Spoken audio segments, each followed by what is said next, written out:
Praise lord. అందరికి వందనాలు.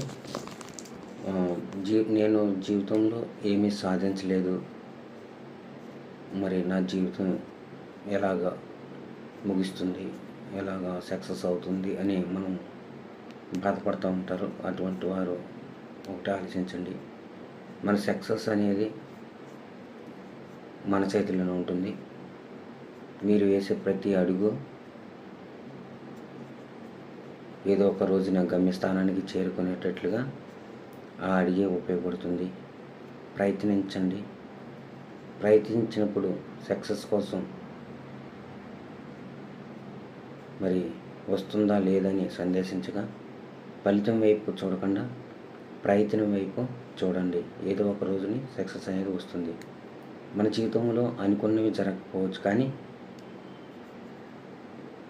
ఏదో ఒక దేవుడు ఒక్కొక్కరికి ఒక తలాంతు ఇస్తాడు. ఆ తలాంతు, ఆ రంగము, ఆ యొక్క వృత్తి, ఆ యొక్క చేతి పని, లేకపోతే ఆ యొక్క నైపుణ్యత, టాలెంట్ అనేది దేవుడు ప్రతి ఒక్కరి యొక్క జీవితంలో ఇస్తాడు. దాని మీద నమ్మకత్వంగా పని చేయాలి. ఏదో ఒక రోజుని నిన్ను మంచి ఉన్నతమైన స్థాయికి నిలబెడుతుంది. అంతేగాని ఇది చిన్నదే కదని నీకు వచ్చిన టాలెంట్ని నువ్వు చేసుకుంటూ ఉన్నప్పుడు చాలామంది ఈ రోజునాడు తమకు వచ్చినటువంటి టాలెంట్ను వారు గుర్తించగా, కాబట్టి ప్రతి ఒక్క మనిషి ఆయా రంగాల్లో ఉన్నారంటే అందులో ఎంతో కొంతవరకు నైపుణ్యత ఉన్నట్లు లెక్క. కానీ వారు దాని మీద నమ్మకంగా ఉండగా ఏం చేస్తున్నారంటే ఆ నమ్మకత్వాన్ని నిలబెట్టుకోకుండా ఆ యొక్క టాలెంట్ని డూప్లికేట్ చేస్తున్నారు. ఆ పనిలో నమ్మకంగా ఉండలేకపోతున్నారు. కాబట్టి వాళ్ళు సక్సెస్ కాలేకపోతున్నారు.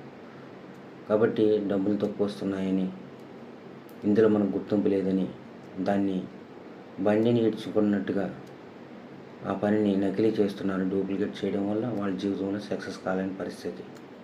అలా కాకుండా డబ్బు వైపు చూడకుండా, సక్సెస్ వైపు చూడకుండా నీకున్న కలిగి ఉన్న దాన్ని చేత పట్టుకోమని బైబిల్ చెప్తుంది.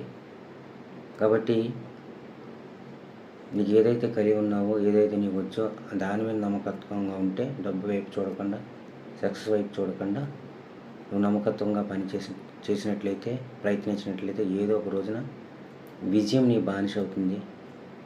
నీవు మంచి ఉన్నతమైన స్థాయికి చేరుకుంటావు. కాబట్టి నమ్మకత్వం చాలా ఇంపార్టెంట్. నమ్మకమైన వానికి దీవెనలు మెండుగా కలుగునని రాయబడి ఉంది. కాబట్టి మరి ఆ విధంగా